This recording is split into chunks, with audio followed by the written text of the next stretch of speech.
Three players the Prospect Apparatus can't seem to agree on: Marcelo Meyer, Evan Carter, and Kyle Harrison. Let's talk about it. You are Locked On MLB Prospects, part of the Locked On Podcast Network, your team every day.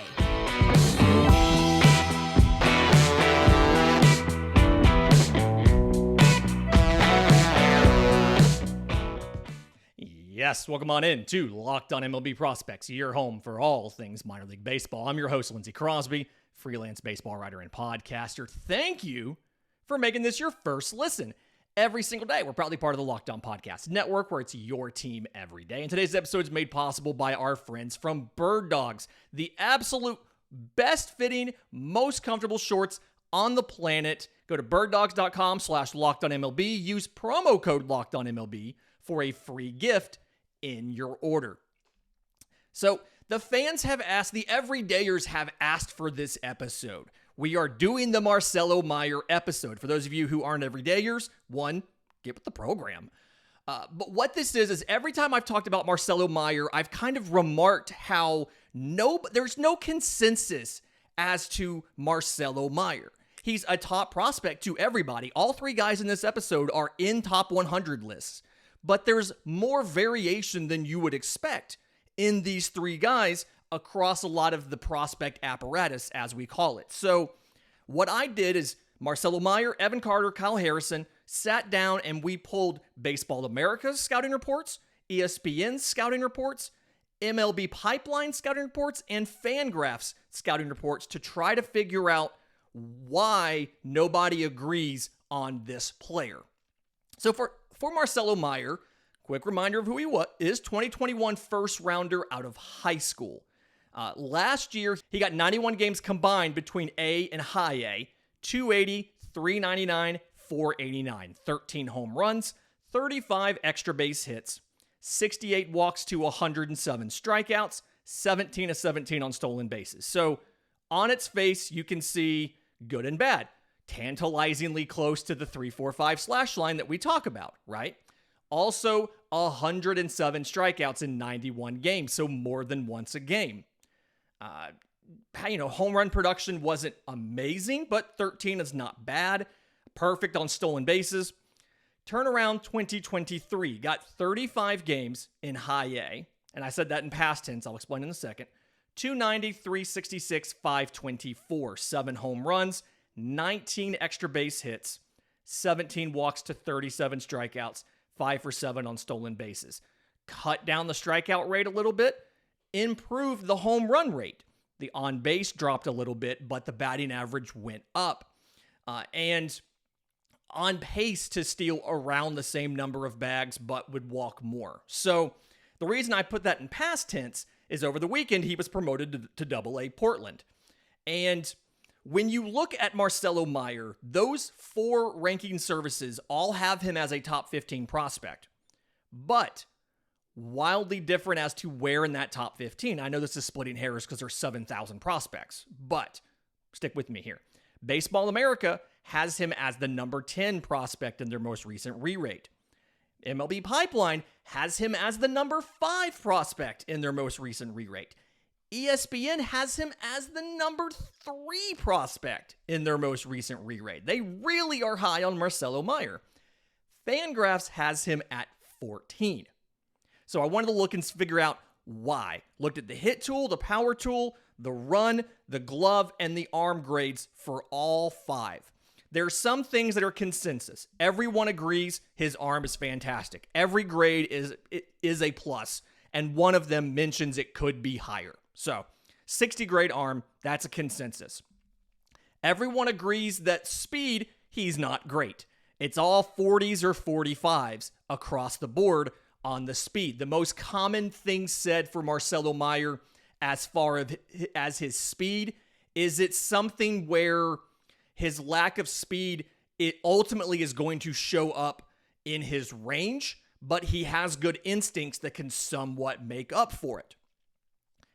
And so because of that, you see his defensive grades hovering between average and plus. And I think some of that is how well you trust those instincts to get him in positioning especially when you're in a world that does no longer has the shift. You can only, if he's at shortstop, you can only move him to the second base bag. He can't go past it. So, which, side note, I don't think we've seen a single call this year where somebody has broken the shift ban and gotten flagged for it by an umpire. I just haven't seen a guy move past second base. It's been surprisingly not an issue this year in MLB. So that's surprising. The biggest variations are the hit tool. Baseball America has them at a 60. MLB Pipeline has them at a 60.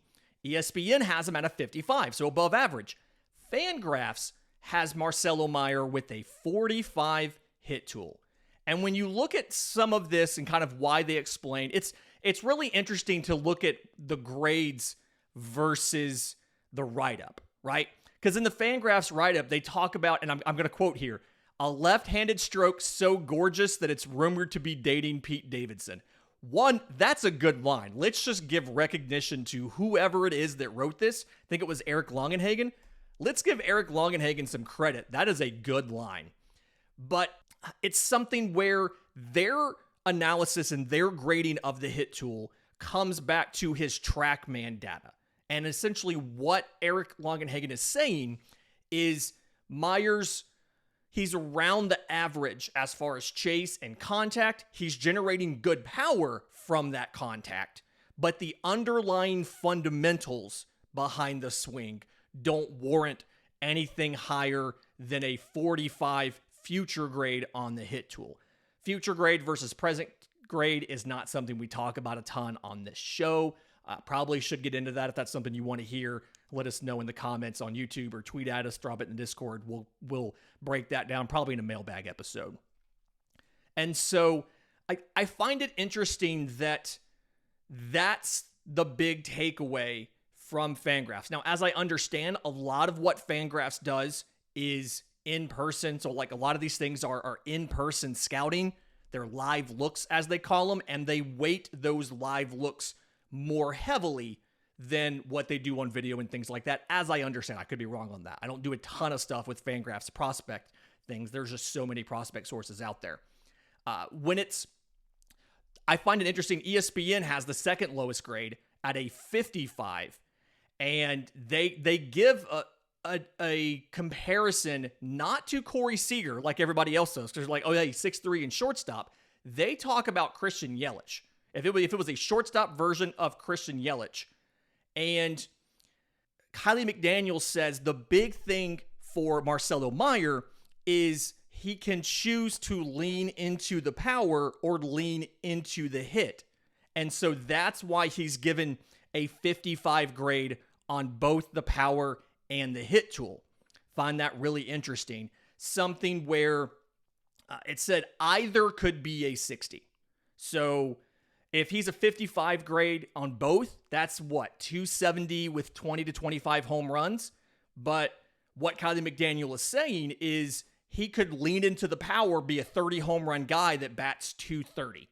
You know, think about Max Muncy, maybe lower batting average, higher power production, or Marcelo Meyer could lean into the contact and bat 290 with 15 home runs or so.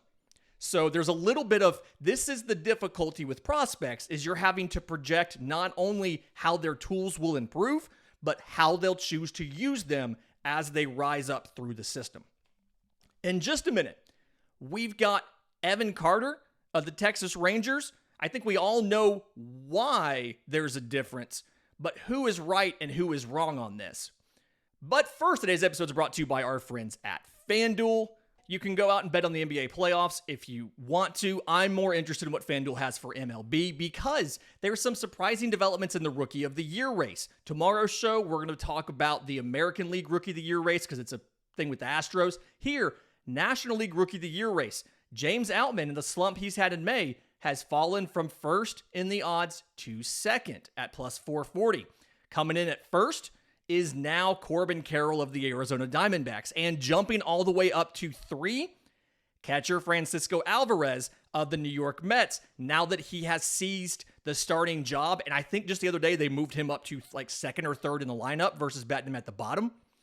Find it interesting. Miguel Vargas, plus 1,700, is in fourth place, a distant fourth. Fifth place is our tall king, Yuri Perez, plus 2,400. Sixth place is a guy that has not debuted yet, Ellie De La Cruz, plus 2,700. So if you want to get in on this action, there's no better place to bet any sort of MLB action than America's #1 sports book. Visit FanDuel.com/lockedon. Get a no-sweat first bet up to $2,500. More money if your first bet doesn't win. FanDuel.com/lockedon. Again, no sweat first bet up to $2,500 with FanDuel, the official sports book of the Locked On Podcast Network. Okay, we talked Marcelo Meyer. Now what I want to talk about is Evan Carter. 2020 second rounder out of high school by the Texas Rangers. And part of the issue for Evan Carter is there wasn't a ton of scouting looks at him as we got into that year's draft because it was 2020. He didn't do a bunch of summer showcase events plus losing the 2020 season, so he didn't get the typical exposure. Kind of a steal by the Rangers, if you can call a second round pick a steal. But second round pick, they immediately sent him to low A in 2021. So they had a lot of faith in him, and he's shown throughout his time in the minors that he deserved that faith. In 2022, 106 games divided between high A and double A. This is his age 19 year, and he goes all the way to double A. 295, 397, 489, 12 home runs, 43 extra base hits, 64 walks to 81 strikeouts, and 28 of 41 on stolen bases.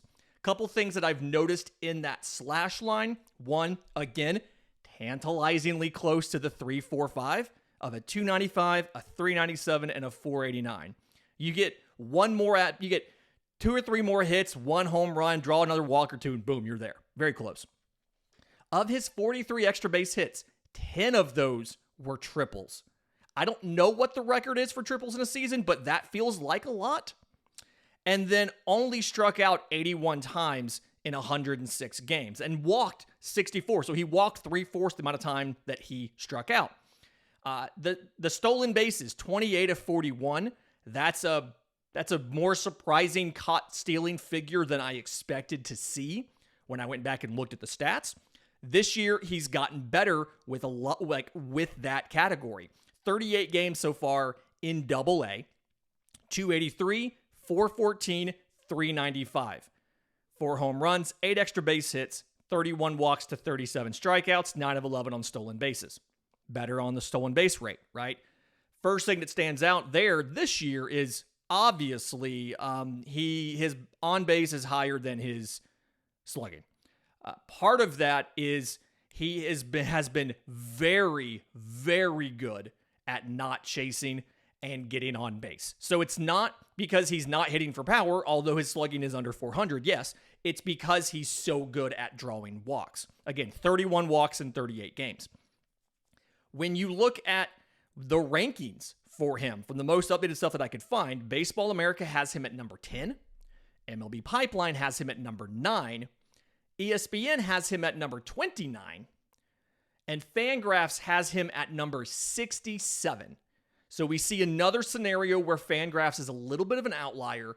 And when you go and you look at their write-up and the skills they give him, they say hit tool is a 60. That's pretty unanimous across the board. Matter of fact, most of his grades are unanimous across the board. The hit tool is a 60. The speed is a 60 across the board.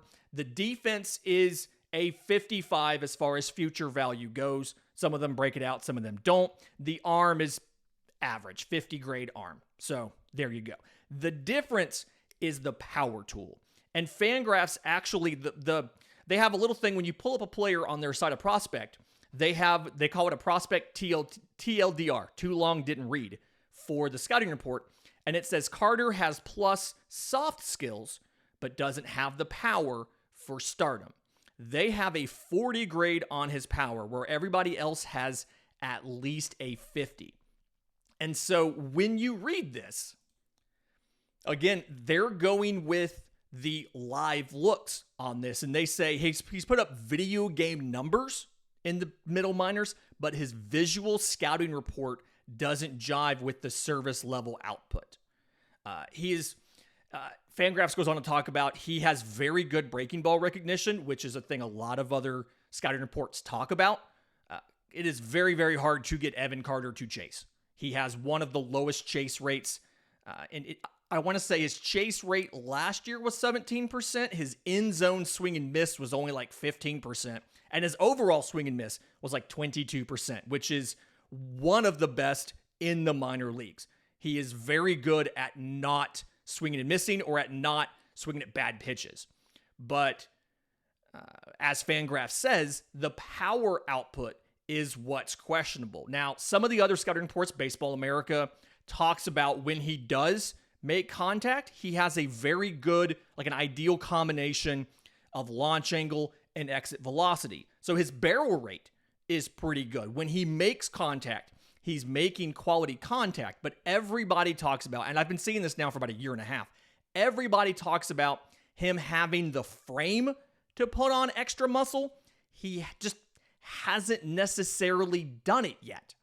So that's one of the big discrepancies, is how much are you willing to project out future strength gains versus how much are you going with, this is what we see now, and based off of what we see now, he doesn't have the strength to have impact power. Baseball America talks about the frame. They specifically cite his hands being large as a reason to believe that he can put on more weight, which is, I don't know the science of this. That's interesting. If you have big hands, you can have big muscles. I did not know those were connected. So just really interesting how everybody kind of has that. They all make the assumption that he's going to do it. And then Fangraphs says, no. Well, what is it here? MLB Pipeline says the leverage in his 6'4" frame should lead to at least average power once he adds some needed strength and pulls pitches more frequently. So there's kind of your discrepancy on Evan Carter. ESPN's write-up actually says, quote, below average raw power and clearly prioritizes getting on base. So ESPN believes that, yes, his power is below average, but he's also not trying to use the power that he has. His focus is, let me put the ball in play, let me get on base, I can steal second or third, I can let somebody drive me in, but the job, and I guess Evan Carter's a big fan of the movie and the book Moneyball, the job is to get on base. We don't care how, just get on base. So I think that explains a discrepancy, and it's really hard for me to say, is Fangraphs right? Or is Baseball America and MLB Pipeline right? I don't know. Yes, he has below average raw power right now. Is he going to grow into it? I don't know. Either way, that profile of a speedy, good defensive center fielder, I mean, he's not going to be great. He's not going to be a Gold Glover, but he's going to be in the conversation for top 5 in Gold Glove voting. That has value as a leadoff hitter, a guy who I think he would have had better steal numbers last year if not for the hurt foot. And so there's still value in there, and that's why they have him as a top 10, top 15 prospect. But Fangraphs is like, we're not going to make him a top 50 guy if there's no potential for stardom because of a lack of power. So there you go. In just a minute, let's get to the pitcher on the list, left-hander Kyle Harrison of the San Francisco Giants. We'll do that next, right here on Locked on MLB Prospects. And we're back. Everydayers, be excited. Tomorrow is a Houston Astros episode. We're sitting down with Brett from Locked on Astros. We're going over a bunch of their outfielders, where everybody fits at the major league level, as well as the prospects that are up or down in that system right now. So stay tuned for that. Looking at Kyle Harrison of the Giants, 2020 third rounder out of high school, over slot sign. He was committed to UCLA, I think. So he got about $2.5 million from the Giants to go. And is seen as a consensus top 35 prospect. This is one where everybody else is higher on him than Baseball America. So MLB Pipeline has him at 15. Fangraphs has him at 25. ESPN has him at 17. Baseball America has him at 34. And when you look at what he's done in the last couple seasons, so last year, It's his second full year. He spent all of 21 at age 19 in A-ball. Last year, he spends like a month and a half early in high A Eugene and then goes straight to Double A Richmond. And then this year has spent the whole year in Triple A Sacramento. So last year, 25 starts, 4-3 record, 2.71 ERA, and 113 innings pitched. 186 strikeouts, so 14.8 per 9. What a fantastic number. 249 walks, 3.9 per 9. Not great, not the end of the world, right? Like that is fine. That does not derail your career. That maybe lowers the ceiling a bit, does not derail your career. This year in AAA Sacramento, it has been, let's call it a mixed bag. Okay. So 0-2 record and 11 starts, 3.67 ERA. We're fine so far. We don't really care about wins and losses in the minors because you're working on stuff. 34 1/3 innings, 61 strikeouts, so 16 strikeouts per 9. Very good number and a significant jump from last year. To 31 walks, 8.1 per 9, and also a significant jump from last year. 2 home runs allowed on the season. And so when you look at Kyle Harrison's stuff, right, the consensus is that the 3 pitches all grade out around the same. The fastball is the lowest grade it gets from anybody right now is a 60, but the future grade on the fastball is either a 65, that's ESPN and MLB Pipeline, or a 70, and that's Fangraphs and Baseball America. The slider is consensus plus pitch across the board, 60 grade pitch. So there you go, there's 2. 2 pitches that are 60 or better. The changeup is seen as having the potential of average or above average, depending on who you ask. ESPN has it above average, Fangraphs has it above average, MLB Pipeline has it above average, Baseball America is a little bit behind it. The command and control is really where you see the issues. So, quick reminder here, control is the ability to throw the ball in the strike zone for a strike. Command is the ability to hit your target that has been set. So, that's the difference in command and control. Just a quick reminder. We talked about it on the mailbag, I think, last week. The everydayers remember that. But when they talk about the stuff, the fastball obviously is the big one. Sits in the mid-90s, touches 97 miles an hour. Tons of swings and misses, like 40% swing and miss last year. It was the highest among anybody who threw 1,000 four-seam fastballs. Shout out Baseball America for that great note. And then the slider is a sweeper, and he throws it for a strike pretty well. It's the overall control of the whole package and ability to throw strikes, and you can see some of that at the AAA level. Going to the AAA dashboard, 40% strikeout rate, 20% walk rate. He throws strikes 48% of the time. Not great. Now, I think some of this, this is me speculating here, but I think some of this is the different baseball. So AAA uses the Major League Baseball, the exact same ball that they use in the majors. And it is a different ball than what they use in the lower minors. And so there may be an adjustment period there for Kyle Harrison with that new ball. But the consensus, the issue here, the reason, it's funny, Baseball America has him rated lower than everybody else as far as the top 100 ranking, but they have his ceiling higher than anybody else. They think that he can be a top of the rotation guy and that he can dominate. So they love the stuff. They said his 3-pitch mix is one of the nastiest in the minor leagues. They legitimately do like the changeup as well. They think it's the mechanics of the delivery are what screw up the command and the control because of how it works. He has a really low release point, and then he kind of comes across his body. And so because of all of that, it adds deception. Yeah, because everything's coming across the body, so it's all flashing behind the ball as the ball's coming out, and it's hard to pick up where the ball is.